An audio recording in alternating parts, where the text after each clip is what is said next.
When you want to get off the darkest ground,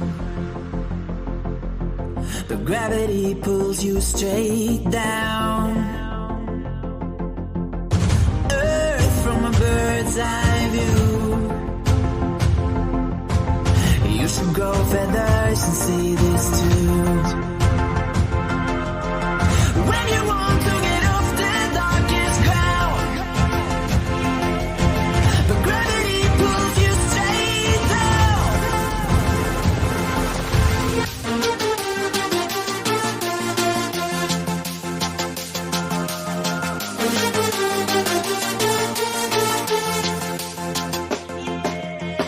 When you want to get off the darkest ground, but gravity pulls you straight down.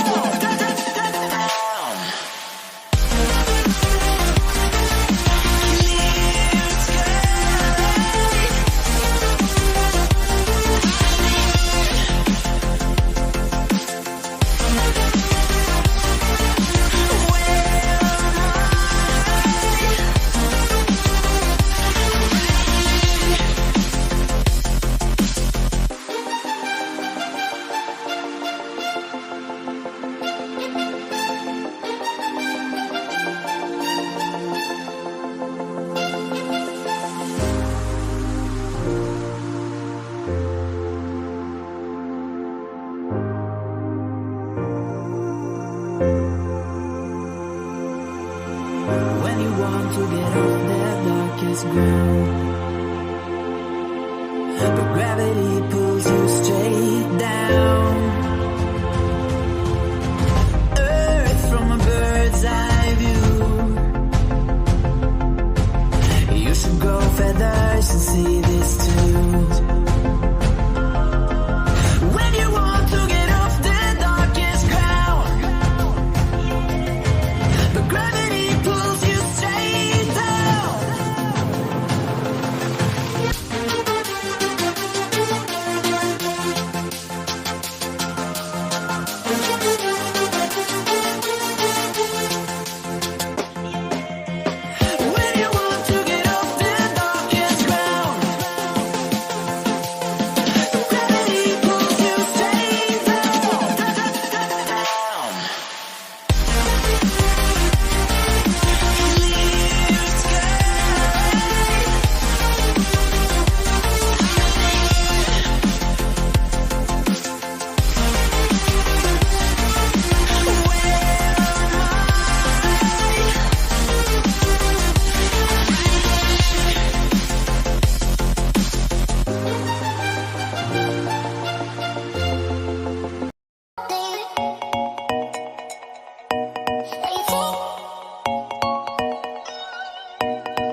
making sure everything ready to go.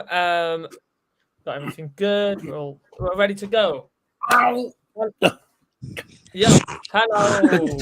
And that was the worst hello ever. But we carry on. The screen and the hair looks like a bag of shite as well. There's so many things going wrong today. But hello, everyone. We're failing here. We're failing here. What is going on? How's it going, everyone? And welcome back to the Argyle Way. This is for the review for the previous game on Saturday. If you haven't, or if you've all been living under a rock, or if you haven't watched the game, it was probably one of the most eventful games in the Championship so far this season. If I'm honestly going to say, between Plymouth Argyle and Middlesbrough, 3-3, so 3 goals each. And both teams share. Normally, how it works. Yeah, I know. If people are that stupid, if they're coming into the chat. And this guy's scoring a banger. Yeah, this guy's scoring. Finazese, as Bobber put it. And both sides sharing the points. And what would a lot of Middlesbrough fans say they could have possibly won it, and some Argyle fans saying that they possibly deserved the draw. If I'm honestly going to say, but there's loads of fans that could possibly put it either way. Some people saying Argyle should have got the win, Middlesbrough definitely should have got the win, or it realistically should have been a draw. But there's loads of scenarios where lots of people put it. But 3 goals each and three goals shared, and it is 1 point for each side. That could mean a lot through this whole season. I'm sorry, I was trying to. Could mean a lot for the fly. Yeah, I know. I was trying to smack a fly. I just saw it come across my computer screen. And here I am a fly on the wall, a fly who's seen it. Get off. Yes, the good old Mr. Peter Griffin, that is. There he is. Yeah. Hello, Peter Griffin. Didn't know you was there. If you just tuned in, you're watching the Argyle Way. Yeah, we are watching the Argyle Way. We are on the Argyle Way, but other people's watching it. But you're watching it. You're on it. Whatever. But from this game was probably one of the most eventful bit of moments. If I'm basically moments FC, like Manchester United, for example, Finazaz and Ballymumba getting them two goals to bring them back into the game with Coburn's first goal, then Middlesbrough getting the penalty, scoring that, and then Sam Greenwood giving them the lead, and then Whittaker pulling off a free kick, which a lot of people say they should have defended better. But we've seen them good type of goals scored before. I've seen Di Maria score it on his Old Trafford debut years ago. I've seen other players. I've seen Wayne Rooney score those type of goals. I've seen other players score those type of goals. But it all counts. It all counts into the fact that we ended up making it 3-3, and that's how it finished. Some 2 teams in that game were searching for 3 points, but none of them managed to get that. But it was still a treat to watch, if I'm honestly going to say. We got GT in the chat as well, and Andrew Shakespeare as well. Good to see you all on this lovely evening, if I'm honestly going to say. Now it's 10 minutes past 7. But let's get straight into the show today. No Jack, of course, as he has gone to watch Chelsea versus Tottenham and gone out on the piss. But fair enough. We will leave him. Well, you don't know that, do you? No, we don't know that. I'm just saying it for the shits and giggles. I actually don't even know what the hell he's doing. He's got someone round for the Chelsea game, I think. But I don't even know. Yeah. He has someone round, I think, for the Chelsea game. I think that's what it was. But he's actually gone to watch the Chelsea and Tottenham game. But don't take it the fact that I just said he's gone out for the piss. He's probably just. I'm just taking. He's probably doing it at home, to be honest. Yeah, he is. I think he is. But 3 goals obviously shared between Middlesbrough and 6 goals shared between Middlesbrough and Argyle. And honestly, it was probably one of the most eventful games I have seen in the Championship so far this year, hands down. And I think Liam and Darryl can easily agree with me on that. And of course, it had to be between us two as well that the goals were flying in everywhere. Josh Coburn, of course, we did predict Josh Coburn to score against us, and he did twice. Shock. Why not surprise me? But Finazaz, Whittaker, and Ballymumba all getting on the score sheet, all the new signings this year. Good to see. One player that we could also say did not get involved, the Invisible Man, Ben Wayne. Well done. He is nowhere near championship quality. Yeah, and that Or is even why League One quality. I think he's useless. Bundu and Ryan Hardy to return. So there you go. Can we start Isaka on Saturday, please? Thank you. But from this game, He'll fall down like Isaka Spuds. But we're going to start with you anyways, Liam. Obviously, you also got the most of the goals on camera as well, which was absolutely fantastic. Didn't really get ours though, did he? No, I don't want to. He did get the Coburn penalty though, but hey, if you score the Riverside, I'll get it on the camera. You score the Riverside, I'll get it on the camera, unless the AFL decides. But it was a very, very eventful game, though, Liam. We thought that it would possibly either be we did think it would be a draw, or we did mainly think it would be a Middlesbrough win, but we did not expect this type of goals to be scored in this type of game, and the caliber of the goals as well. Honestly, explain how incredible was that game overall? I mean, Azaz's goal was brilliant. Mumba's goal was just a through ball, really.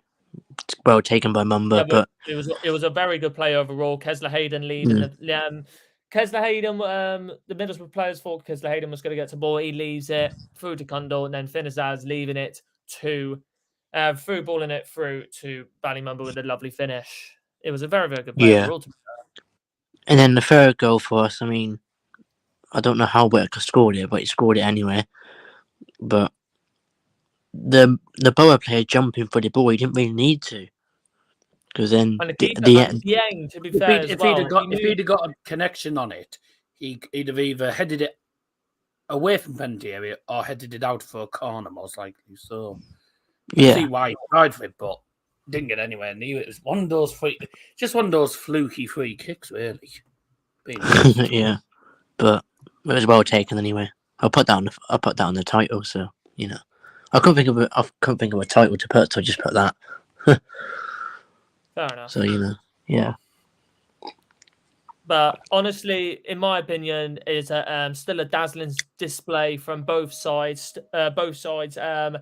In a goal scoring spree, Josh Coburn. Like I said, like we did say though, Liam, be careful with him. And he scored twice against us. How massively did we need him for us this year? But Middlesbrough were like, no, we're deciding to keep and get him game time. We needed him, but I mean, obviously he scored against us now, didn't he? Good goal from the first one, but basically a tap in the second one. Bit boring that one, but it's his goal anyway. End of the day, right place, right time. So it wasn't really. It was half of Ronaldo's goals the other season. It was a tap in, not a penalty scored. So he missed a pen. So unlucky. I mean, he done really well in that game, and I think this season it'd be really good for Borough. It'll get them quite a lot of goals. It'll be the main reason why they're up there. Of course, his style of play is very special from what I saw. His hold-up play is easily one of the best I've seen at home park. The way he was holding off Dan Scar, he was making him look like a schoolboy. Really, couldn't do anything against him really, and it was good to see. It was good to see a striker like that. Absolutely, make a mockery out of a defense like that. Really, even though it is an opposition player, you've got to admire that. He looks like a special talent, in my opinion. That's all I'm going to say. Yeah. 6'4", only 20 years old, got bags of potential, and the potential's there. He could carry on at Middlesbrough and get them very, very far, or end up playing for a Premier League team. Simple as that. Well, he knocked out Tottenham Hotspur the other season. Remember? Yep. Exactly. That's all you can say about that. One comment before we carry on. If we had Hardy playing, we would have won easily, maybe. But I don't think you'd have won easily. I don't think we would have won easily. I don't think you'd have won easily. But I can get where you're coming from. I mean, Hardy does. If Hardy does, if it is a front three, if you did have a front three, Whittaker, Mumba, and Hardy, probably would have been a different. It would have been a different. I don't think it would have been any easier. Would never It been would any have been easier. a lot easier, anyways. Yeah. to be honest. Exactly. So, How do you feel, Dazza, drawing with the Argyle? To be, well, he can explain really. no, it's not too bad. At the end of the day, it was a cracking game. I'm saying Exactly. obviously a bit miffed about the manner of which we conceded those goals. Don't get me wrong. The goal that Mumba scored was just well worked. Such a well worked goal. But that's what happened to us. We get caught on the counter attack, and we do have a habit of conceding on the counter because our defence just tends to fall asleep. The second goal is, well, one of the goals of the season. It was a superb goal. However, what I will say is no one closed him down. You can't let the likes of Finazars, Whittaker, etc. go for an inside of the boot shot and not close them down. You cannot allow them to have space like that so they can get a shot off. We just didn't close them down, really. And then the third goal is a fluke, I'm afraid. I mean, call me salty or whatever, but it is a fluke. Because there's no way in a million years that Morgan Whittaker has intended on that going in. That's a cross. He's intended that to be a cross. He's intended for it to be a cross. None of your players have gone for it, and it just somehow found its way in. Like it's an absolute fluke. But yeah, the manner of which we conceded those goals were just shocking. But it sums up our defensive season because our defense has been poor for a lot of it. And the worrying thing is we've now conceded 7 goals in the last 3. 3 against you, 2 against Exeter. I mean, they were both. I mean, the goals we've conceded, the 2 goals against Exeter were just belters. And then 2 against Coldham Rainy Night FC. 2 against Stoke. Well, the first one was from a set piece. We can't defend properly from set pieces. Pretty abysmal. I think defensively, we're probably the worst in the league when it comes to defending set pieces and long throws. Sam's not wrong, to be honest. I don't see us getting anything against Leicester. If we get a point, I'll be bloody happy, to be honest. But I don't. To be honest, though, I don't see why we can't get anything against Leicester because one, we're decent at home, despite that Stoke game. That was a bit of an off day, but we can score goals. Leicester, well, I'm not gonna lie, they were pretty poor against Leeds. They play like they did against Leeds, and we play like we did against Hughes going forward. It's got a 1-1 draw or a potential sneaky win for us. But this is the thing. We always struggle against teams that are in the lower half of the league. And we always struggle against teams in League One, etc. as well. And the same showed obviously against Exeter, etc. But we always struggle against teams that are in the bottom half of the league. Sheffield Wednesday was a prime example. I know we were bottom of the league at the time, but Sheffield Wednesday was a game that we should have won. The game against Southampton, we didn't expect to win, but it was typical Borough. It was so typical Borough to struggle at Sheffield and then beat Southampton. You know, we always do better against the teams that are higher in the league. So I wouldn't be surprised at all if we did actually manage to sneak a point against Leicester. I think we'd have to be. A lot of the Borough fans wasn't happy about the draw.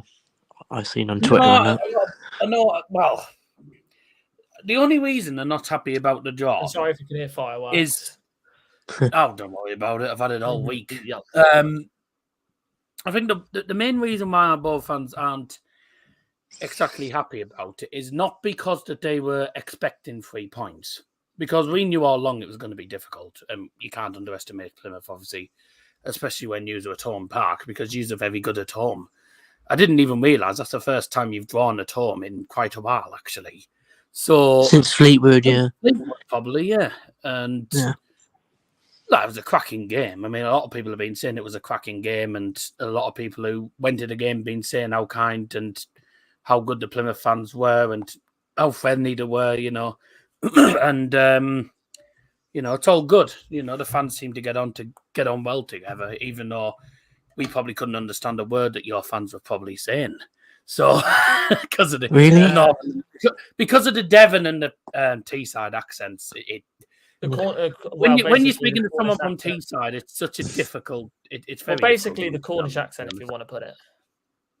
Yeah. Yeah. I mean, yes. I mean, to be honest, though, it's I think the same goes for if we ever play against Liverpool. To be honest, you can't out of the same. So, but we like to spit that. Yeah, that's all I'm saying. Different accents. A lot of the accents are very difficult to understand these days. But no, talk to a Scouser. You like? What did you say again? The fans all enjoyed themselves. You know, they had a good time despite the weather being appalling. Well, to be honest, it can't have been much colder than it was up here. To be honest, because it's a lot colder up here when it gets to January, February. Yeah, we make sure you bring something warm because it's always freezing up here, especially in the winter time. We met Yusuf at full time, which was good.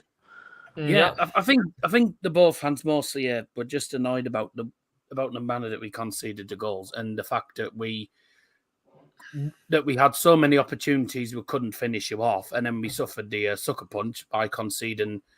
I'm trying to do a fucking stream, yeah. Thank you. I don't think the flies are listening. No, the fireworks. Oh, right. Well, I'm afraid they don't speak English. Yeah, I know. Whoever's flying the rest of fireworks are absolute idiots. Are you doing a stream? I'm doing a stream. Bang. Yeah, I'm you. We don't care. Bang. We don't care. Bang. I think mostly it was down to I think it was just down to the manner we conceded, and then obviously the Whittaker free kick is an absolute fluke because there's no way he's meant it whatsoever. So yeah, I think there's a few reasons why both fans weren't happy at the end of the day, but I think if you'd have gone down to Plymouth knowing that your home form's really, really good, you take a point. I think we said at the start, I think both teams would be pretty happy. I mean, I said all along I'd be fairly happy with a point if we ended up getting it. But I'm not sure I'd be happy with a point when we were in a winning position. So, you know, look, we'll take the point. We'll take the point at the end of the day. Like, we'll take a point at least. You know, I mean, it's... To be honest, as well, two games unbeaten now in all competitions. To be honest, both sides would probably be a little bit angry as well, as both Argyle and Middlesbrough were both on the winning side as well, from Argyle being 1-0 down to being 2-1 up, and then being 3-2 down, and then being about 3-3. It's just lapse of concentration, isn't it? Like, always a lack of concentration in a lot of the games. And, you know, if you switch off for 1 minute, you can easily concede goals. And I think that was certainly the case with us in the first half, and the same went for you in the second half. Like, as soon as you conceded that penalty, and don't get me wrong, it was one of the worst penalties I'd seen all season. But really, Cooper should have had hold of it. There's no way he should have parried it almost into his own goal. So, I mean, I suppose Plymouth fans will say it's unlucky, but that's Cooper's fault. He should not be parrying a penalty like that. To be honest, it's such a shocking pen. It's a shocking pen. If you're really going to blame someone, it's Dan Scarr, if I'm honestly going to say. I rarely want to blame players, but challenge. The way Dan Scarr played the other day, it was probably the worst performance I've ever seen from him. Was it worse than Gillespie at all? Probably, yeah. That scenario that Gillespie pulled off, I think that is probably worse. Oh, it must have been bad than if it was that bad. Oh, it is. With Dan Scott, he's with the ball in his own box, tries to play it out once, gives the ball away, luckily bounces back to him, tries to pass it out to Kundal, then gives it away again, and then tries to block the shot. Player turns around him, takes him down, pen away. It was a poor play from Dan Scott, and honestly, in my opinion, lads, he should be dropped, and I think Pleggy should start next game. Simple as that. Pleggy needs to start. Well, and it doesn't get any easier. It doesn't get any easier for either of us, really. I mean, I think both teams can say it's a decent point in the way. A decent point. Mm-hmm. Two teams really going hammer and tongue at it because it was a really good game. You know, both teams are going for it, and it doesn't get any easier for us. We've got top of the league, and yous have got third in the league. Mm-hmm. It's very, You've very got a long journey up because when you get to Leeds, you're literally only about an hour and a half from us. So, it's a long journey. Are you ready for it, Liam? Are you ready for the long ass journey? I'm going by car, mate. Oh, car, fair enough. Fun. I'm going by coach, mate. As bad. No, it's not. Fucking, I'm gonna have a bloody stinging. I'm gonna have a stinging bum again. Because I'm just going to be sitting there like... You'll have a number. Oh, I'm here now. All right. What time does the coach leave, Harv? What? What time's the coach leave? I reckon don't know. about 4:30, probably. No, what for Leeds? Yeah, because it's Saturday the 11th of November, right? Because they always try and get to the bloody stadiums, don't they, for about 2 hours before kickoff. Yeah, so the coach will leave at around 5:15. I told you it wouldn't be too 5:15. Is that really? Yeah, because Leeds is like 6 hours away, 6 to 7 hours. Add an hour and a half on from Leeds to Middlesbrough. Shame, I'm leaving at like 7:30. 7.5. Good for you, because you're not going to stop. Yeah, going at 90 mile an hour down the M5. Good for you. All right, speeding down the M5. Yeah, let's carry on. But honestly, though, Liam, if we're going to talk about some players in this game from the Argyle point of view, is there any players in particular that really impressed you, and some players that didn't impress you? If you want to, Wayne awful, Scar awful. There's two. Yeah, fair enough. No, he said anyone impressed you, not anyone. And anyone impressed you as well. Whittaker and Mumba for me, and Azaz as well. So all of them. Finnazaz is easily probably your best player this season. Obviously, I'd say Whittaker and Azaz is easily up there. No, I think it's Finazaz. Stupid Northerners. No, it's not. I can't believe our match reporter did. There is a player called Aziz, but that's not the right player, mate. I know, I'm bantering the Boa page, that's why. I know. I don't know why they did that. He needs sacking, mate. Oh, to be honest, most of the people at the club need sacking, and that's just a board. But there you go. Especially the bloody recruitment stuff, because some of them are useless. On Josh Coburn, because I know you were mentioning Josh Coburn being one of the best players when it comes to holding up the ball. I agree with that. The likes of, he gets so much unnecessary criticism, and mainly because when he has opportunities, he just doesn't take them, and a lot of the times he just doesn't get into the right place. And other than that, really, his hold-up play, him in front of Crooks, does work. But sometimes the service that he gets when he's in the box isn't good enough. And, yes, the goals he scored, I mean, first one was just a case of being in the right place at the right time. Second one, I would say get him off penalties, because it was the worst penalty in all season. And we never get penalties, so that's saying something. But it was a shocking penalty, dear me. It was an absolutely shocking penalty. But you got to credit him for being quicker to the ball. He was quicker to the ball than everyone else. So that's how he ended up scoring the goal in the end. So it's all about being in the right place at the right time. Like, he's good at holding up the play. I agree with that, and I think when he scores the goals, he does have some good games. He has some bad games, but he's very hit and miss.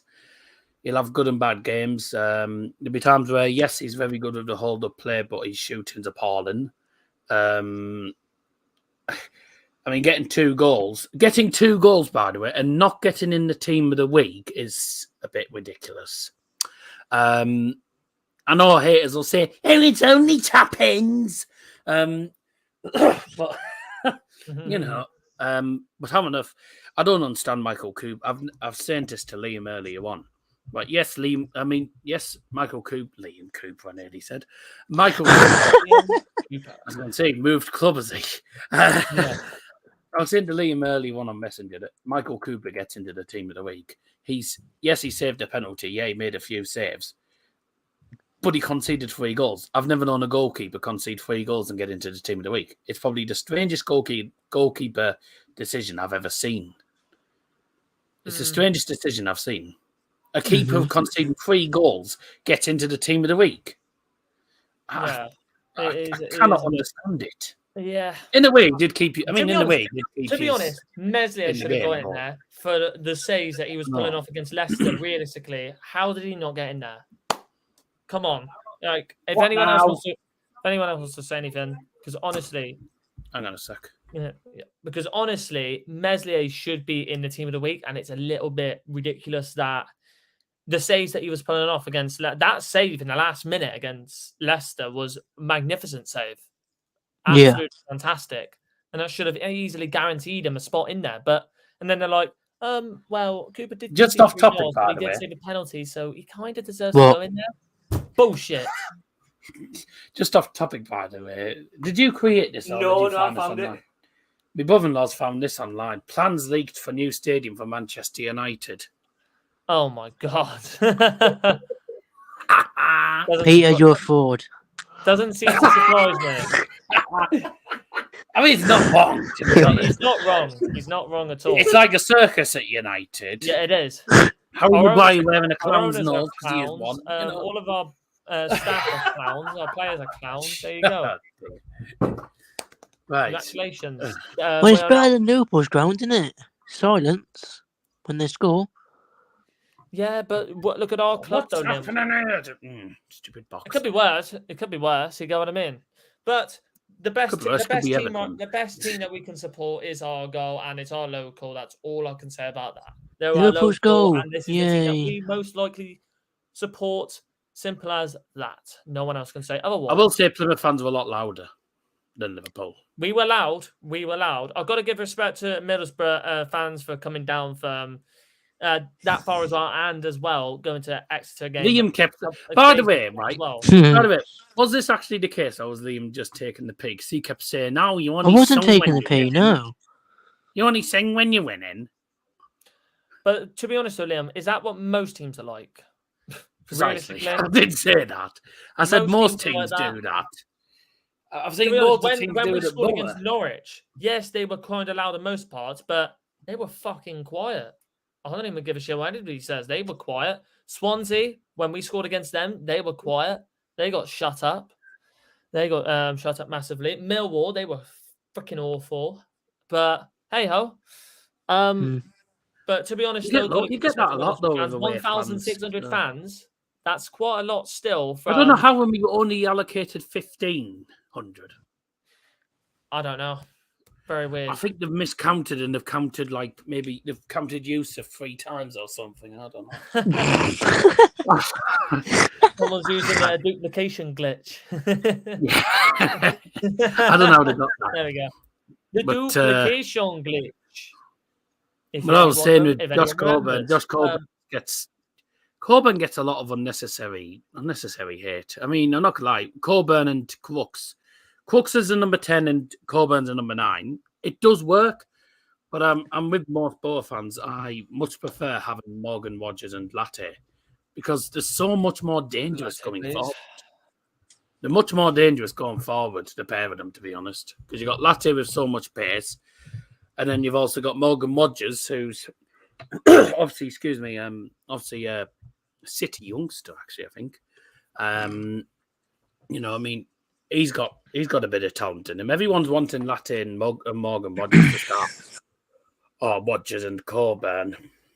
Always everyone calls Coburn the Teesside Haaland. Even though he barely ever scores. It's just popped up here that one of Coburn's goals was given as a Gibson own goal, apparently. Oh, sad shame.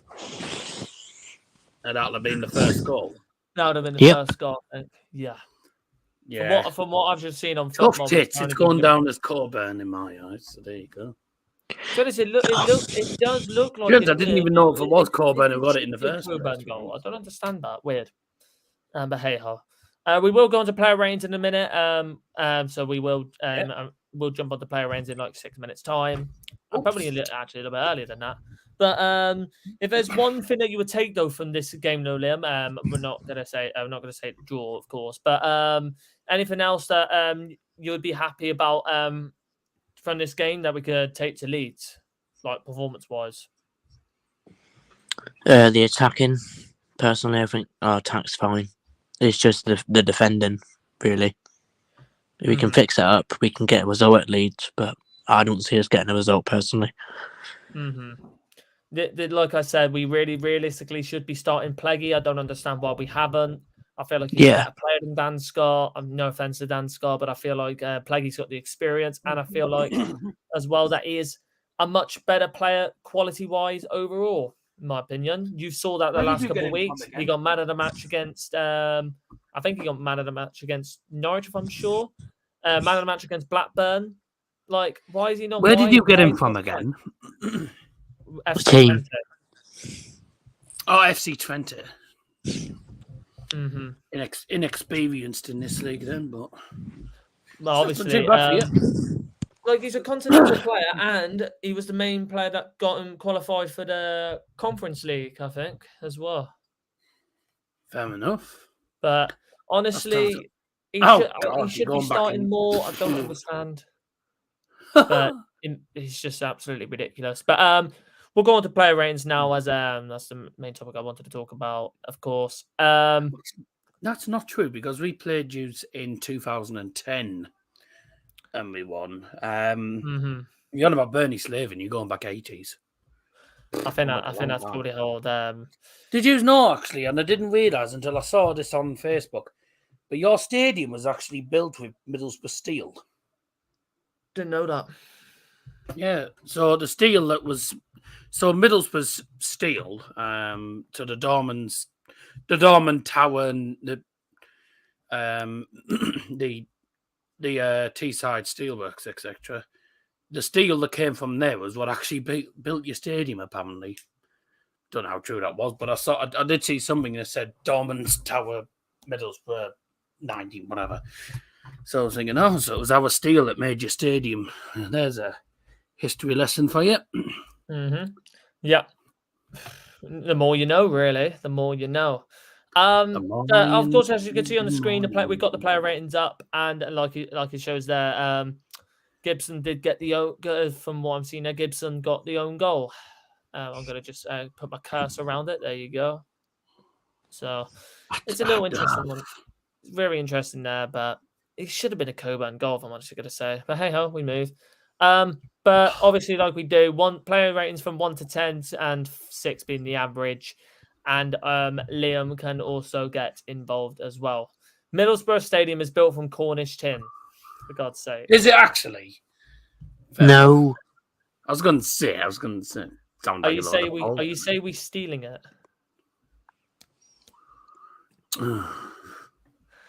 Well, okay. Let's move on.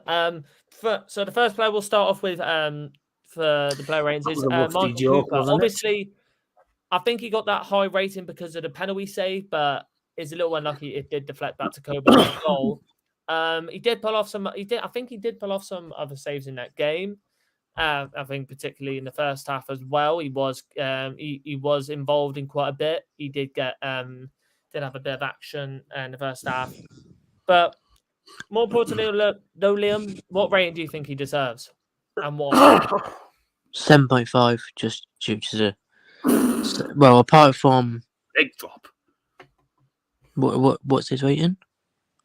8.3. 8.3. I'll go 8 then. I didn't realise he was that high. So, I mean, he could have saved the pen, but he didn't. But he kept us in the game really with his saves. Well, he did. He just parried it straight back into the path. Yeah, he did. So 8 for Cooper. Mm-hmm. Yeah, fair enough. I think Cooper was the one that kept him in the game. I can agree with that. And he did pull off some good saves in that game. It's unlucky the way the penalty. He's the one who kept. He's the one that stopped us from winning. Actually, Coburn. I think it's a little bit of the awkwardness in the shot for where Coburn shot it. Maybe he didn't expect it to be shot at that type of either power-wise or be placed in that area where he was saving it. Remember, when you're in the eyes of a keeper, you don't know what they are seeing and how the way they are saving it. It's hard being a keeper. That's all I'm going to say. If Hazard was in goal, we would have lost. And I nearly broke my wrist when I was young. So there you go. So never again am I being a goalkeeper. If Hazard was in goal, we'd have lost. So there we go. Yeah, exactly. But honestly, Cooper, he does deserve an 8, and this is why he's back in the team, and this is why he's now our main keeper. There's no way Connor Hazard. There's no way I think Connor Hazard will get back into the team, if I'm honestly going to say. And then our defense, really. Pretty low ratings here, though. Dan Scar, 5.2. Yeah, deserved, in my opinion. That was easily one of the poorest games he's had in an Argyle shirt in a long, long time. Definitely, all blame on for the penalty. Absolutely poor from him there, and realistically, he had to work a lot against Coburn, and he did all right at certain parts, but he could have easily done a lot better. But mainly to blame for the penalty decision. It was poor bit of play, and very rash from him as well. For him to go rushing into the player like that, giving away the pen, very, very poor. So I'm probably going to give him a 5. And then Kesler Hayden, 6. I think a 6, maybe 6. No, 6.5 actually. You got 5.9. You got a 6.5 actually. I thought he was very good in that game. If I'm truly honest, he got involved on that right hand side quite a lot. And I thought he defended against. I think is that.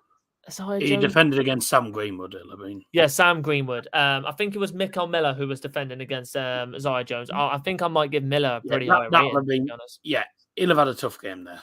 I think I'm going to give Miller a high rating. I'll probably give it in a minute. But Kesler Hayden done all right in that game, but not going to give it a high rating. I think it was a tough game for the defences because obviously given the weather conditions as well. Exactly, the weather conditions. It was pretty poor. There was always going to be mistakes from. There was always going to be mistakes from both sets of. From the 80th minute onwards, the ball. When I was watching it, the ball kept stopping. Apparently, it reminded me of Bolton at home, October 2021.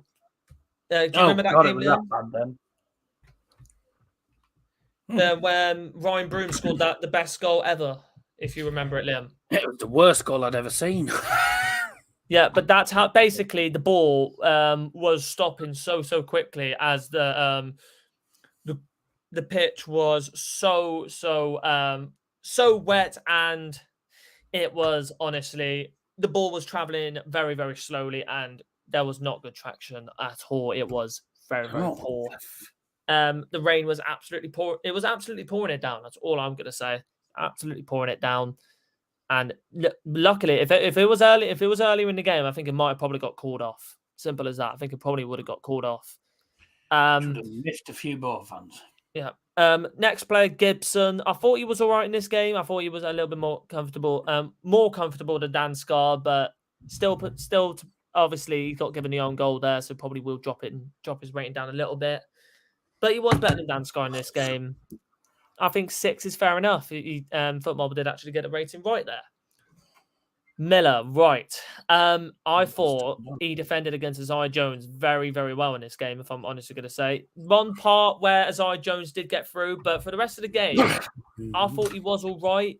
But you could see from the game, and I think most Argyle fans saw it, the amount of space that Isaiah Jones was getting on that side because Ballymumba and the whole team was pushing to one side of the field. The amount of space he had, I think you can't afford to let him have that much space. I had more. I think you could compare it to the size of the gaps in my teeth. That's how big it was years ago. Because so only small gaps then. No, pretty big. I had pretty big gaps in my teeth years ago. That's why I got braces. There you go. But honestly, he defended against Isaiah Jones. I thought he defended pretty well against Isaiah Jones for most of the game. But and Isaiah Jones is probably one of the most talked about players at the moment for Middlesbrough, if I'm going to say, because from what I saw from him, the most inconsistent.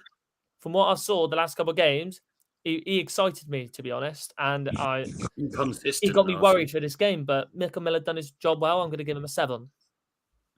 Yeah, he deserves a 7, in my opinion. Midfield, Liam. This is where you can rate the midfield. Kundal now 6.8. Yeah, 6.5. Probably one of our most active players in that game. He was basically doing the Randall role, and I thought he done all right with that. When Kundal plays, or when someone sat next to me called him Cuntle accidentally, which is kind of funny. That's what you did on the other stream, mate. Yeah, but I actually said on purpose because it's actually kind of funny.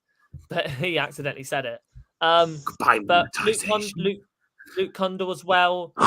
Honestly, another player that excites me a lot because he's a very energized player. He runs about everywhere, and he's a little bit like Callum Wright a bit, but obviously a little bit smaller. So of course, it's a little bit of a harder role for him in the sense so that he's a little bit more deeper than Callum Wright, because Callum Wright's more of an attack midfielder.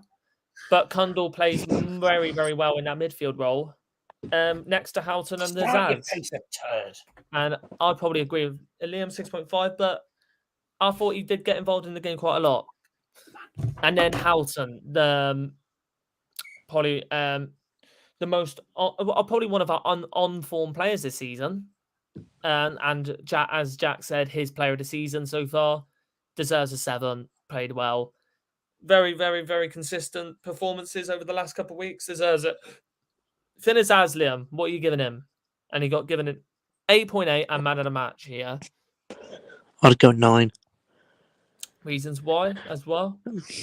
Obviously scored that brilliant goal and played well all game. So and got the assist for got the assist as well, yeah. So 9. Also involved in that brilliant play. Deserved really. Finazaz is easily becoming one of my players of the season, up there with Whittaker. Been involved in so much the recent weeks and become such a lively player in that midfield. And reasons why we bought him back. And I think Aston Villa will be like, we could be getting some money from him very, very nicely. But if I'm realistically going to say, will we sign him permanently? It's 50-50. It depends how much we would want to get him on a permanent from Aston Villa, as they recently just got him on a new deal. So we'll see. You can do Wayne, Liam. So you can just do Wayne and get him done and over with. Just 6. Give him a 6. So yeah. Fair enough. And then you could do Morgan Whittaker as well. Morgan Whittaker got given 7.5, played well, but yeah, that's fine. 7.5 I did. Yeah, he played well, and that goal really, I feel like he probably should have got. Except for that, if he didn't get that free kick goal, I think he probably could have got a goal somewhere else. But his performances deserves a goal. If I'm truly honest. Luke Engel, but compared to Ballymumba this game, one player that also could have been up there for man of the match is him. Because he's redeemed himself the last couple of weeks and obviously played around me when I was at Home Park against Middlesbrough, saying, bring the fucker off. He's been absolutely shit this game. You've been sat down, proper knobheads, properly sat down and shut up and don't say anything about these players again, if I'm honest to say. Because they exactly do not know what they're talking about. Period. But honestly, Ballymumba in that game, after the first 20 minutes, where he was putting off a couple of mistakes, got involved in the game a lot, got the goal, first goal, and then got the assist for Finazaz's goal, that lovely back heel flick. And his performance was very, very good, and I want to see more of that in the next coming weeks. I want to see more of those type of performances. So hopefully we get to see the old Ballymumba back. That's what I want to see. But up there with man of the match, but Finazaz takes it for me, if I'm honestly going to say.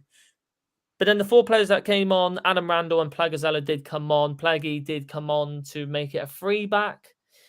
I feel like we should have done that earlier in the game. I think we would have been a lot more comfortable with a free back. When we brought on Plaggy, we looked more comfortable in defence, and they didn't end up scoring another goal from then. Maybe they nearly did. Latte Lath did go for on goal, but Kesler hit him with a brilliant goal-saving tackle.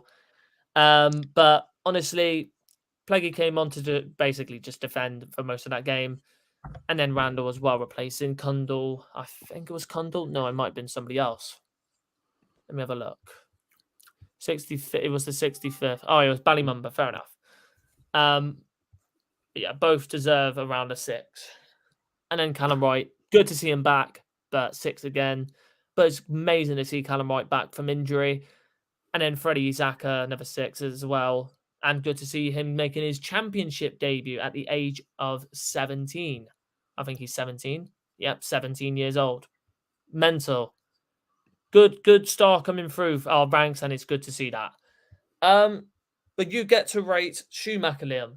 What do you think he deserves for this game? He was 7 or 7.5, to be fair. That's what I'd go with. Mm-hmm. I'd probably go with 7.5. So, yeah. Mm-hmm. He got the team right, and Yeah.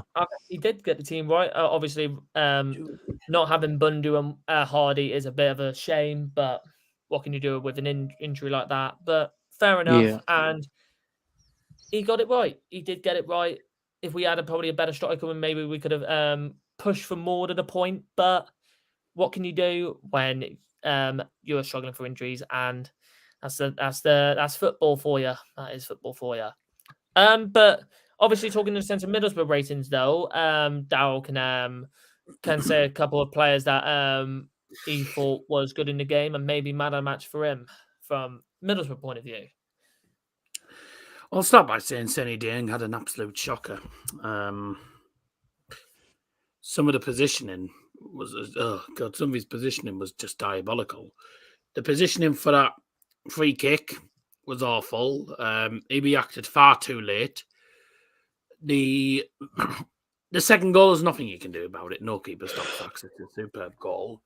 The first goal was just all down to poor man marking and letting Ballymumba have all that space on the left-hand side. So, yeah, I didn't think Senny Dieng had a great game. He made the occasional decent save, but was about it. So I think five sort of down the middle is probably fair, I'm afraid. Luke, I thought, had a decent game, especially against the likes of Morgan, Whittaker and Keza Hayden. Whittaker's a very difficult player to try and defend against, and I knew it wouldn't be easy for Luke, obviously, but yeah, I thought he had a decent game. Not sure if I'd give 7.7, no, I think maybe 7.5. Because I thought him and Whittaker were sort of fairly even. McNair and Dale Fye. McNair's an absolute calamity sometimes at back. Dale Fye hasn't had the best of seasons, so I think 6 for both really is sort of fair. Wav, I thought Wav was going to have a tough game anyway against obviously Ballymumba. Ballymumba's a bit of a tricky customer to try and defend against, so I knew Wav was going to have a difficult game. I'm quite happy with the 6.9 though, so there you go. I don't think I'd go any lower than that, really. Hackney coming back from suspension. Well, he played against Exeter, obviously, but he didn't play against Stoke. I felt we missed Hackney against Stoke City. Came back against Exeter, played all right. But that wasn't one of his best games. I think both midfields pretty much struggled. The midfield and the defence really struggled. I think it was a game really made for attackers, really, because you got two teams that aren't brilliant defensively, and you've got two attacks that are decent. And obviously, given the weather conditions, it was always going to be the attackers that had the better of the game, really. But no, Finnessaz was the best player on the day. Definitely midfield wise, so he battered ours. Greenwood had a really good game. He's been playing well. I mean, he scored obviously against Sunderland. He had a really good game against Sunderland, obviously, and then since then his confidence has just sort of gone and gone and gone. 8.5, yeah, I'm quite happy with that, to be honest with you. Crooksy, maybe 7.5, just up it a little bit. Obviously got a really good assist for that third goal. He played a big part in that third goal, obviously. It gave us the lead. And I'd say him behind Coburn, it's a decent partnership. They have a decent partnership, but I'm not going to lie, I much prefer Rodgers and Latte. A lot more pace, a lot more agility, and a lot more... Latte is probably one of the better players for hold-up play. Him and Coburn's very difficult to sort of call, really. Coburn, though, yeah, he's been decent this season, but he has been on occasions quite hit and miss, and I think that's what a lot of ball fans don't like. His hold-up play is superb. Don't get me wrong, I think his hold-up play is magnificent. But his shooting lets him down on many, many occasions. I think that's the issue. And I said the goal he scored, yeah. I mean, obviously he got credited for the first goal. The first goal really was because of that ball in from the left-hand side from, I think, Sam Greenwood. So, it's really, really good low cross, to be honest. And that's something we've been missing all season. I say something we've been missing all season. We've been missing a lot of end product. But what we do normally do is we always try and, instead of just having the shot from outside the box like obviously Finners has did, a lot of our players don't tend to do it. We're a little bit boring at times where we tend to play it sort of possession-based, really. We're sort of more possession-based rather than just having to go from anywhere, really. We always try to just play our way. We always try and sort of pass our way through, make a few decent ones, play it out wide, and we always try and just put it in the box or like walk it in, as most of us call it. We just tend to try and just play it into the penalty area, and a lot of the times it doesn't work. But it worked. It worked yesterday. It worked on Saturday in a way. So Yeah. We got a goal from it, so we're not going to complain too much about it. But yeah, Coburn's a good player when he's on his good day, because sometimes he's on his bad day. But yeah, he had a good day. Obviously getting credited for 2 goals against us. The penalty is the worst pen I've seen all season, but he was in the right place at the right time to get the rebound, so you got to credit him for that. And as for Jones, I did say that Jones versus Miller was going to be some tie on that far side, and it was. But Jones, if you give Isaiah Jones that much space, he got given far too much space by your left side. He got given far too much space. You give him that much space, and he's going to punish you. And obviously, it's sometimes it's his ones and some of his passing that's good. I think something he lacks though is a bit of end product. That's the only issue. But I think I wouldn't really change any of them as such. I think Jones is fair, Greenwood's fair. Greenwood's probably one of our star men in that game. Luke Engel had a decent game. He's done well this season. He had a tough start. He had a really tough start to the season for us. But he's come on leaps and bounds, really, and his confidence is going and going. I'm not going to lie, I'm not a big fan of seeing Rav van den Berg as the right back. I think if Tommy Smith was playing at right back, I think Mumba would have been in for a much tougher game. Because Rav van den Berg, for me, he's not...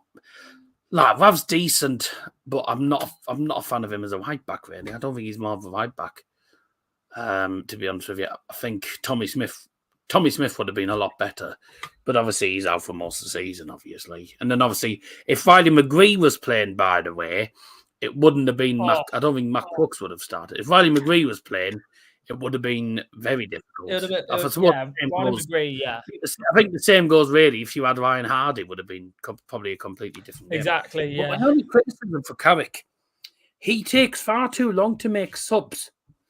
Like, he'll make subs. We're 2-1 down at half time. We need to get ourselves back into the game. The fans are clearly wanting Rodgers and Latte Lafon, etc.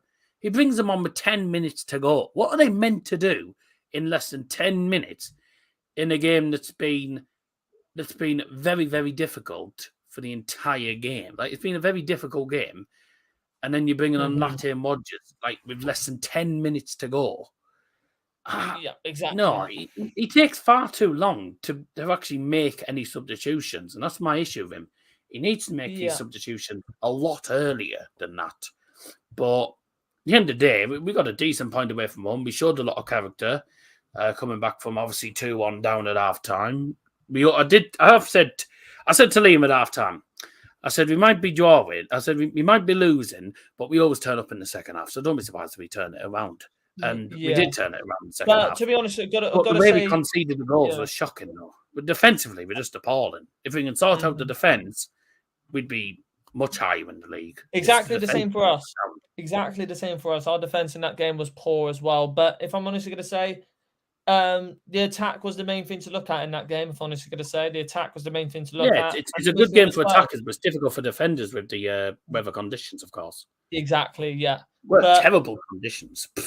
Yeah, but good from us as well. Obviously, to bounce back twice, it was still good from us to bounce back from being 1 goal behind twice. It was very, very good to see the character from our players and the belief to come back into the game twice. It's absolutely fantastic, and we got the draw from it against a very decent Middlesbrough side who finished. I think he finished 4th last season, if I'm sure.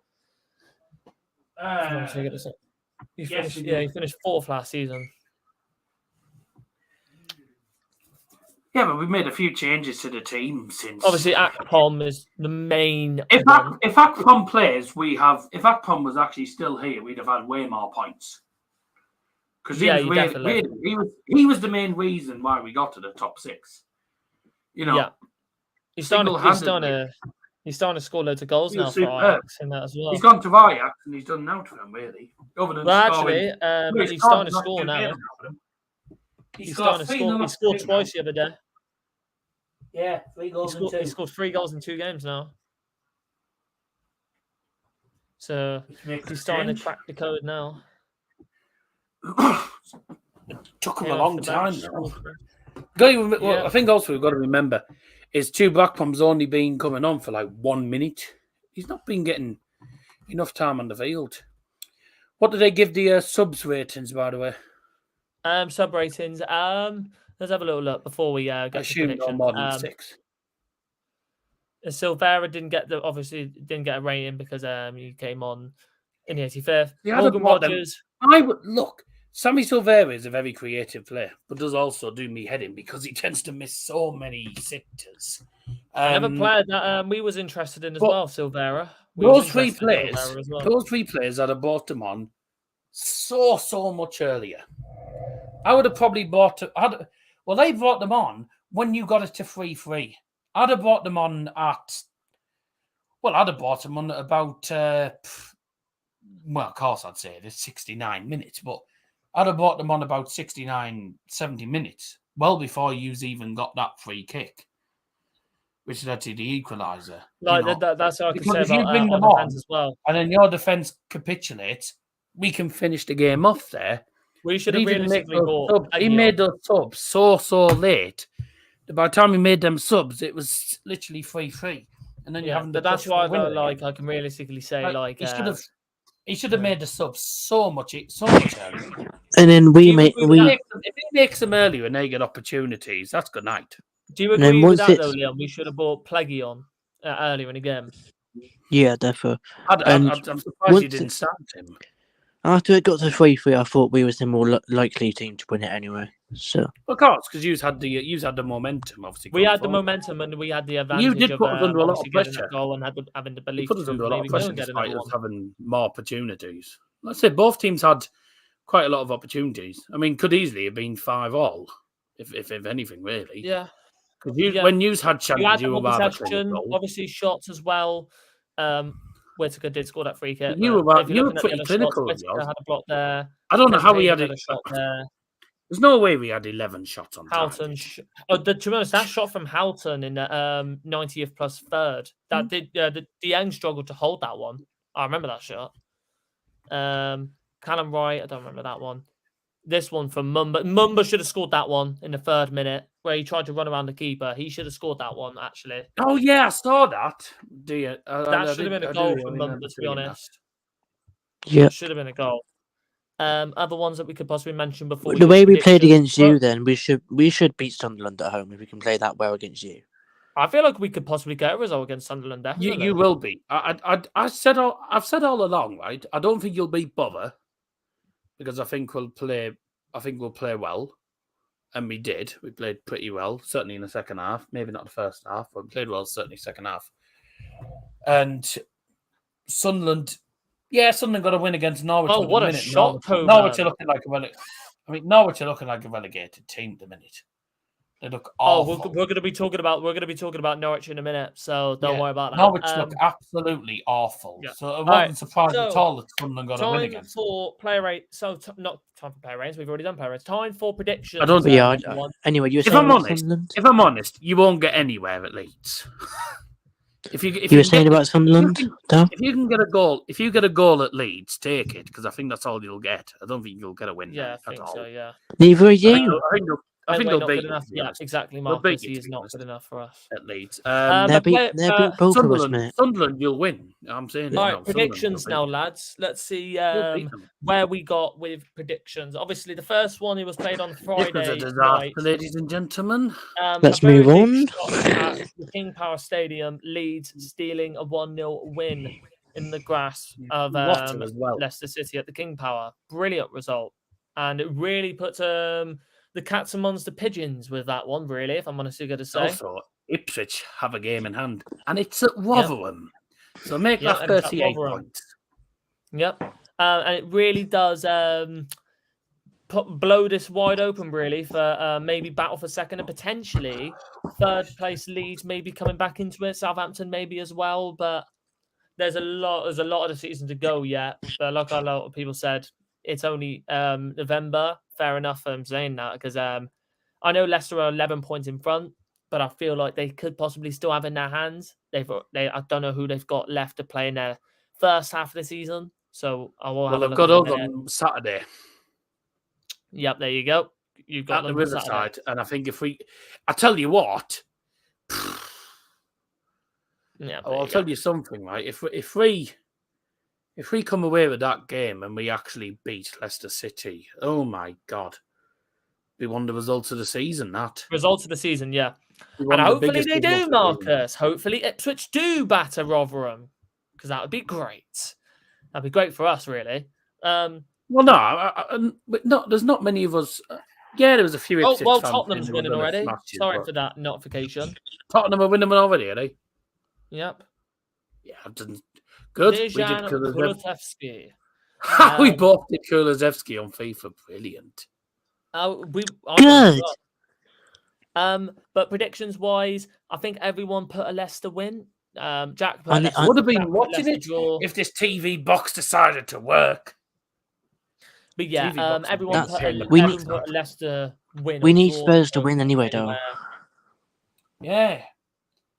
So no points around that one. But now off to the Saturday games. The first one, Ipswich managing to salvage a 2-2 draw at St Andrews. One of probably the most surprising results, really, because I thought Wayne Rooney was going to get his first win of the season. But Harness had other ideas, really. But Harness had other ideas, and Kulusevski just went. Well, why on earth did he do that? I don't know. I just got to see the goal actually before. But it was. What do you think of this though, Liam? Do you think Birmingham? It was a bottle. It was a massive bottle from Birmingham. Bottle jobs. Yeah, definitely. I'm kind of glad Ipswich didn't win, because it would have only been Leicester that let me down, wouldn't it, though? So there we go. Yeah, really. Oh my God, that's an own goal, if anything. But a massive bottle from Of course, this dummy knobhead had to score again. But I think he'll probably most likely be scoring quite a lot this season, if I'm honestly going to say. So yeah, he's a good player, I'm afraid to say to you. Yeah. No, I wouldn't be surprised if that goes down as a Caldwell own goal. Yeah. But one of the most surprising double goal scorers though is Marcus Harness now. Scored 3 goals in the last 2 games. A very, very I haven't seen him wear one scorer. If I'm honestly going to say. Never seen him wear a harness. But points wise for this game, 0 points for me, 0 points for Liam, 0 points for Jack, and 0 points for. So no points across the board for the second time. Well done, lads. We're doing so well. We've done so well. So well. Jesus Christ, what are we doing? It's because we all went for bomb. It's because we all went for Ipswich wins. Yeah. But next one, Bristol City versus Sheffield Wednesday. Rob Dickey getting the only goal in this game. And if anyone predicted him to score, give me the lottery numbers. Yeah, but also Barry Bannon getting sent off in this game as well. Really, basically just sums up Sheffield Wednesday season. That was farcical. Yeah, but if we're realistically going to say, do we all think Sheffield Wednesday are going down? Well, we'd say yes. Or do you Yes. think there is still time? We would say No. yes at the moment, obviously, but we have to see what There happens. is still time. I'm not going to say guaranteed that they are going to go down because there's It still depends a lot of on time. what happens If with they this end up getting so-called. 2 more wins, then it blows it wide open because anything could It happen. depends on what happens with this potential points deduction, etc. Oh, yeah, true. Yeah. Danny Wall knows he's got a difficult wall. Sorry. There you go. Danny Good Wall pun. knows he's got a Good pun.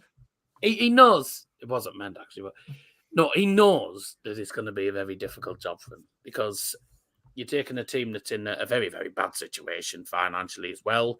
You've got an owner that's a moron, and you've got a team that on paper just isn't that good. So he's having to make a few changes. I mean, every game for him at the minute is a learning curve. It also shows him who's not good enough to start. By the looks of it, half of their defence and the midfield. But obviously losing Barry Bannon, probably their most experienced centre midfielder, that's not ideal, to be honest with you. If But when the next game no, is I against think Millwall at home. you see, I reckon Millwall will probably. I reckon that's got a draw, but possibly that because Millwall aren't that good. They don't look that great, don't they, Millwall? Millwall got battered all game against Southampton and almost somehow nearly sneaked a draw from it. Mm-hmm. But Millwall look poor. They don't look great. Same as Sunderland, really. I think same with Huddersfield. Rotherham, though, I would be quite amazed if Rotherham got a result against Ipswich. I don't see it happening, but it wouldn't be at all surprising, would it? Yeah, and of course, the only person I got a point from this game Doubt is, it. and the only I person doubt I got it. a point from this game is Liam. He only got 1 point from this game because he put a Bristol City win. But another 0-0 draw, and for I think this is their second 0-0 draw, ain't it? In quite a while. Yeah, they drew 0-0 against Sheffield Wednesday the other week, and now they drew 0-0 to Watford.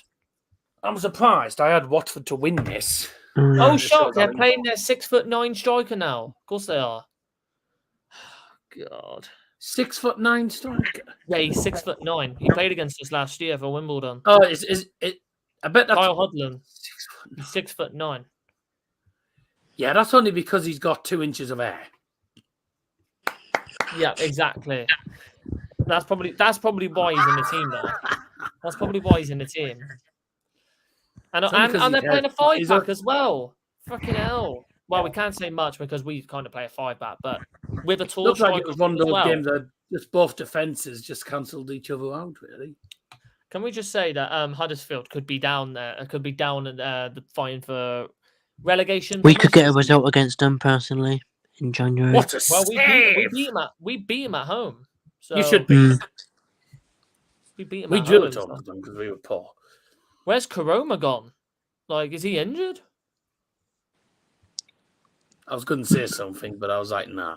I don't. Where is Karoma's nowhere to be seen. We don't care about him. Let's move on. I was going to say something, but I don't think I will. But honestly, though, it's not a good point as well for Watford, and obviously for Watford, this is one of their worst starts to a championship season in a long, long time. Is there any worry for Watford at the moment, or don't you think the fans should be a little bit more patient? No, because they got Wednesday next. Mm-hmm. Oh, I've just put in the private chat what I was going to say, but I thought I won't. For God's sake, yeah. Do you think Argyle needs a defensive coach? To be honest, though, if I'm honestly going to say, you say Argyle need a defensive coach. Look at the other teams around us. We realistically need to. To be honest with you, buddy, all the clubs need defensive. Of course, it's going to be a struggle this season, as it's the first time in the championship in a long, long time. Honestly, we need to start playing. We need to start playing, until you get used to playing against these sort of teams in championship, then you will struggle. I did say all along you'll struggle this season. I still think you'll survive relegation, especially if you're playing like that. If you're doing that well going forward. The same goes for a lot of teams, same with us as well. It's attacking wise good, creating opportunities, getting goals, just defensively all over the shop. Exactly. And use a bit similar really, just poor defensively. I'm not saying you've been poor defensively every game though, but in general. 2-0, Jetting, and it's Son. Lovely. But notes wise, let's go through the scores for this one. So 0 points for Liam, 0 points for me, 0 points for Jack, and no points again. Oh, for God's sakes! All right, can we just do it? Just do it. Doing well, ladies and gentlemen. Oh yeah, Son's offside. It's offside. Honestly, bro, what is going on? This is going Well, that was absolutely cack. Yeah, doing well here, aren't we? We're doing very, very well right now, boys. We're doing very, very well. But no way Son's on that we got points from is Southampton. A last-minute winner yet again from Southampton, showing their. I'm going to start predicting Ryan Fraser. That's 2 games on the bounty scored a last-minute winner. That's 2 games on the bounty scored a last-minute winner. I'm going to predict Ryan Fraser to score this week. Yeah, I think a lot of people are going to start predicting Ryan Fraser to score. Actually. But honestly, Southampton at the moment, they're getting very, very good results, and they've bounced back this season magnificently well, back up to 4th. Offside, mate. And there could be a chance this season for Southampton to get promotion again this season back into the Premier League. So anything could happen this season. They've got the team to do it, and their defense is slowly now starting to really shore up right now. It is getting a starting lot to do well under Russell Martin or Sheep. Yep. But points wise for this game, 1 point for me, 1 point for Liam, 0 points for Jackie, but a draw. How tight is that? And Darryl put 2-1, so that's another point yet again. So we're getting. I points got a point. We got points. Woo! We got a point. Get the champagne out. Get the champagne out. We got a point. And then obviously, Argyle 3, Middlesbrough 3. Sorry. I got 2. But obviously, you've got 2 because you went with bloody Whittaker in a draw. I'm going to check on the other apps now because I've got Flash Score. I'm going to check if it also put Coburn on go on here and on Sky Sports. Well, it doesn't matter anyway. Either way, it was either Coburn or Gibson on goal. Coburn got all the credit anyway. Even though all the credit really should have gone to Sam Greenwood for the year. Fast score says Lewis Gibson on goal. Yeah, I think everyone's putting it as a Lewis Gibson own goal. Scammers. Sky Sports. Anyways, yeah. I just want to double check it because I don't want to get the points.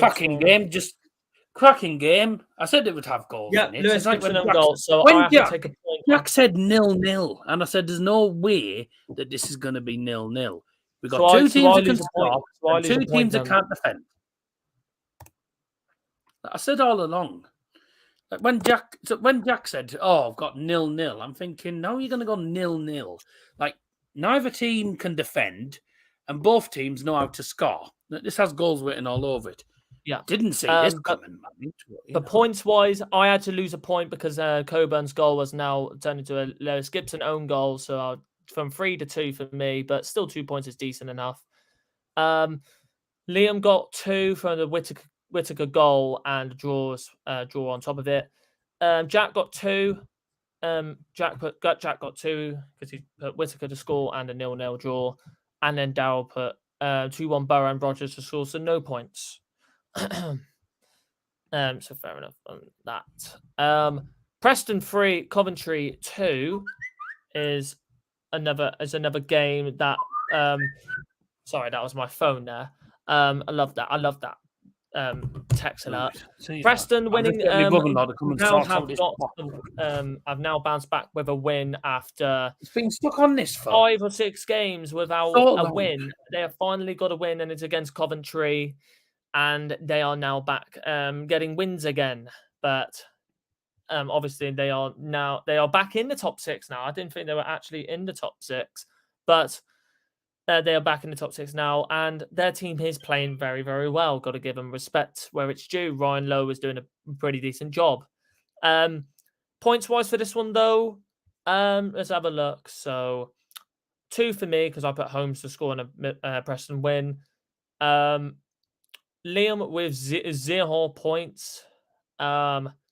Jack with 2 because he put Holmes and to score and Preston to win 2-1, and as well 2-1 win from Darryl gives him a point. Who's up on the score? You Matty Godden. Godden. You put Godden.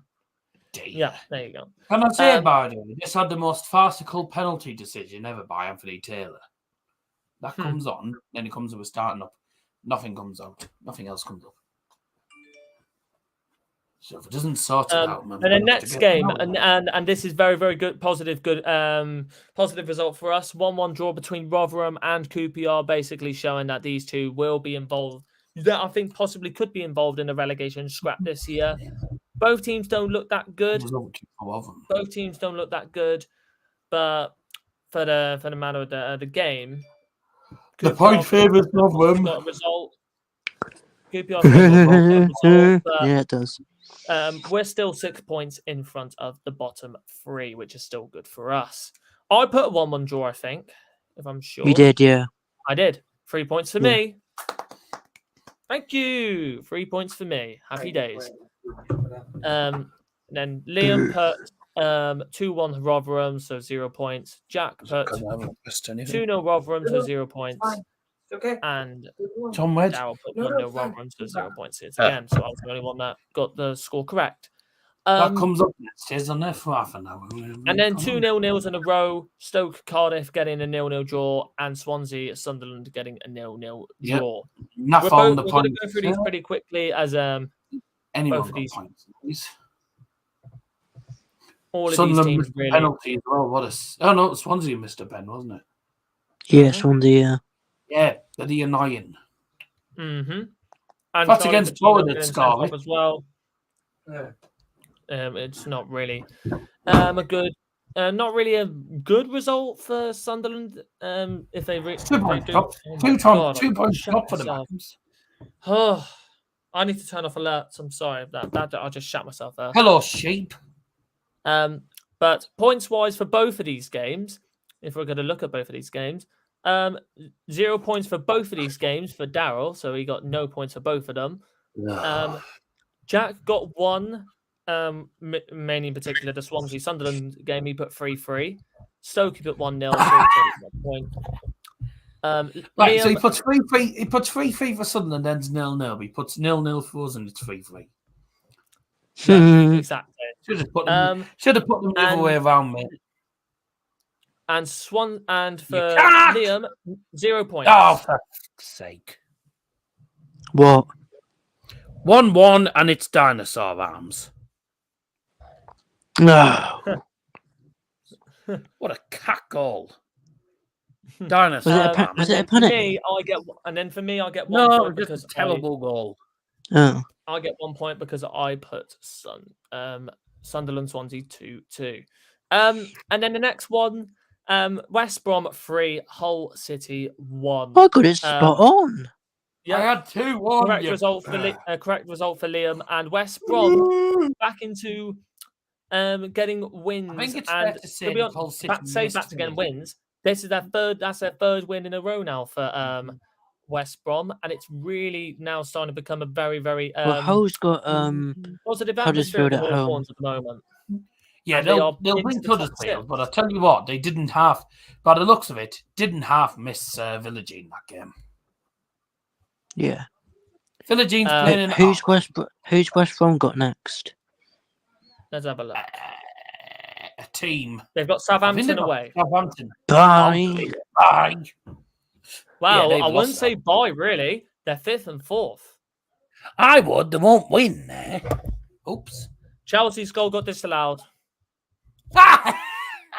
Yeah, I've just seen it got a VAR. Handball.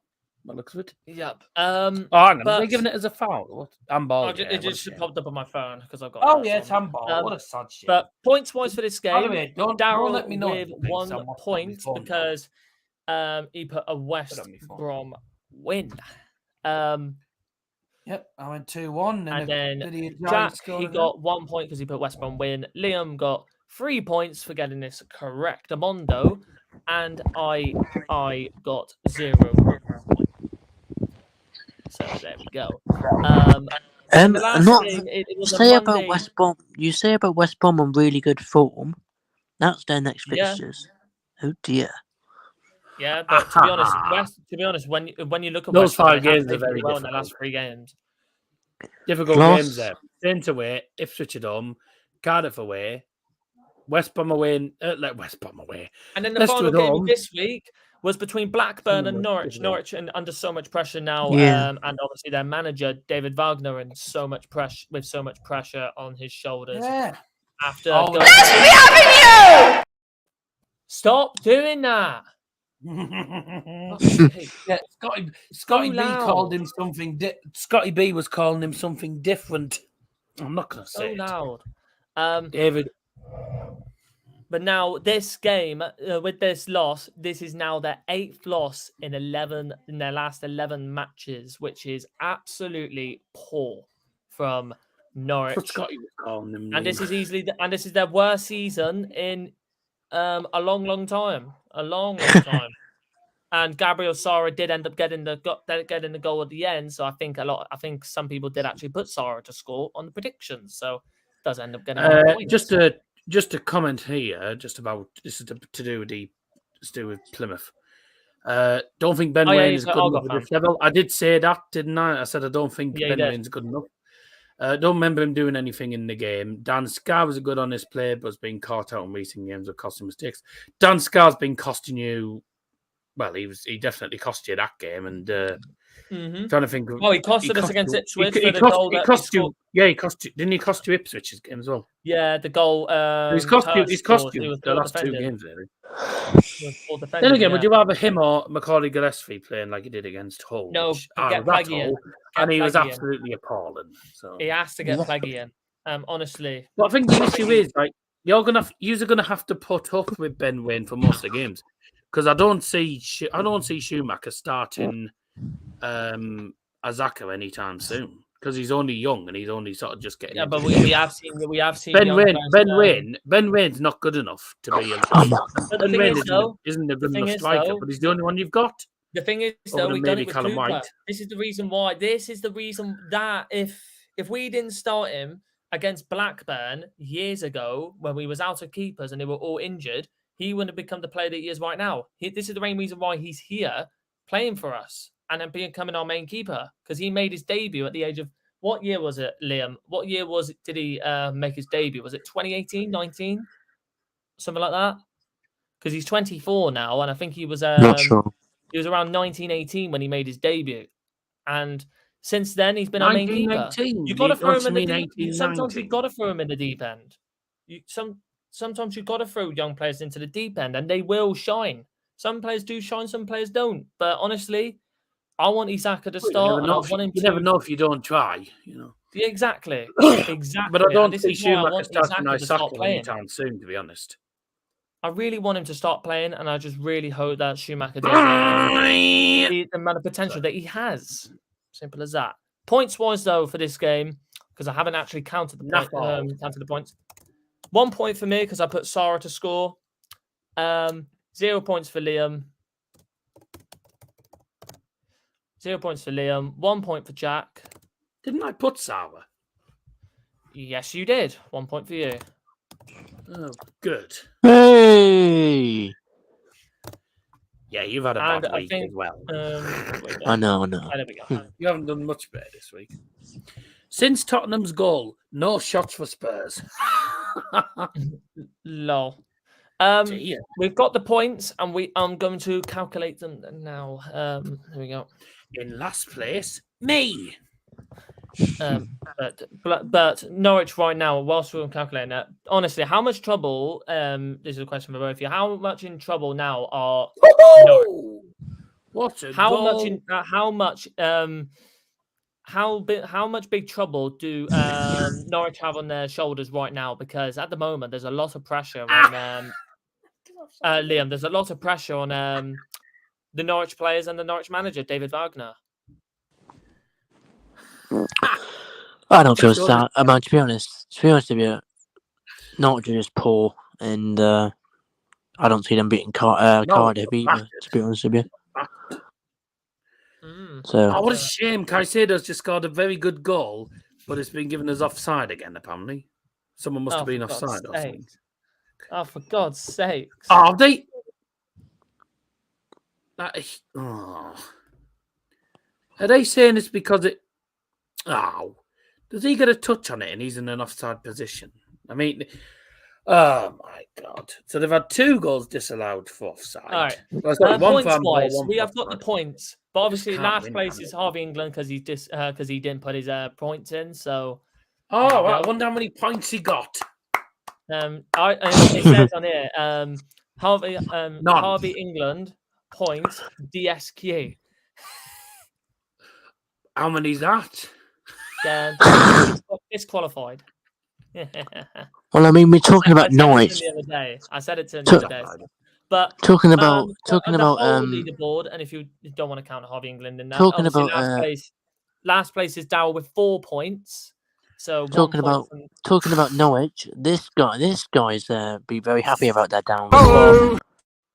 Hello. Oh yeah, he would. Yeah, he would. Hello. Yeah, Darryl. By the way, do you know the one thing that's going to frustrate Scotty B a lot, because he said Norwich will finish so much higher than Plymouth, is if you get a point in your next game and Norwich lose, and you're going to actually go ahead of them on goal difference. Yeah. That's shame. You're close to going ahead of them. Yeah, but what's Norwich's fixtures anyway? Can we have a look, please? Norwich's next game, I don't think gets any easier. Norwich, actually, I think they've got Cardiff. Chelsea's goal got ruled out again. So they've got Cardiff. Oh my God! So they've got Cardiff, QPR, Watford, Bristol City, and Preston. Loss. QPR win. They won't beat Watford. That's probably got a draw written all over it. Bristol City. And Preston. Preston, I don't know. And Wednesday, when anybody can beat them. Ipswich will get shot on, probably. So hopefully we go above Norwich. Better than the Premier League, lol. But hang on. What are they doing? Right. So, what are they doing? According to the lines, he's offside, but they're checking for a potential penalty instead on Enzo Fernandez. Oh, whatever. What let's carry on with the stream because it's nearly finished. We'll talk about it after the stream. But Liam, Jackson third with 7 points. Liam's in second with 8 points, and I win this week with 10. Oof.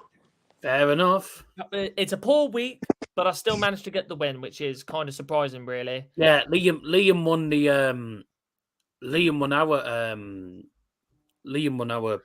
won the predictions on my Discord with only 12 points.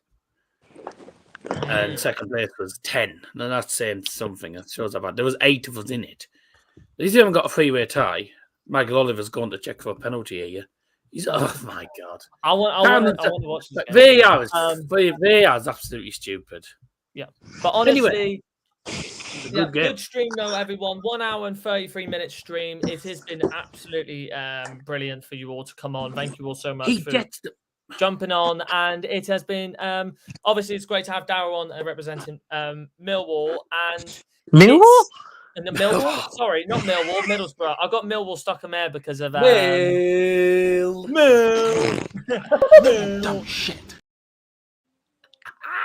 You know what? I'll give you that one. Fair play. I'll give you that one. Hope you all enjoyed. No, sorry about that. Middlesbrough. I've got it right now. Well, that was absolutely cack. I'll give you that one as well. All right, can we end this now? Let me do this. All right. But thank you all so much for watching. Hope you all enjoyed. We'll see you in the next stream for Leeds. The big one. It's Leeds United away from home. Oh, it's going to be a very, very interesting game for the Argyle fans, as it will be a very big trip to Ellen Road. So we'll see you then. We'll catch you later. And hopefully we will have a big guest on for that. Goodbye from me.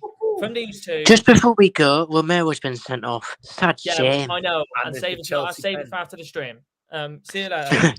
Bye. Bye. On the green, they're all Janners.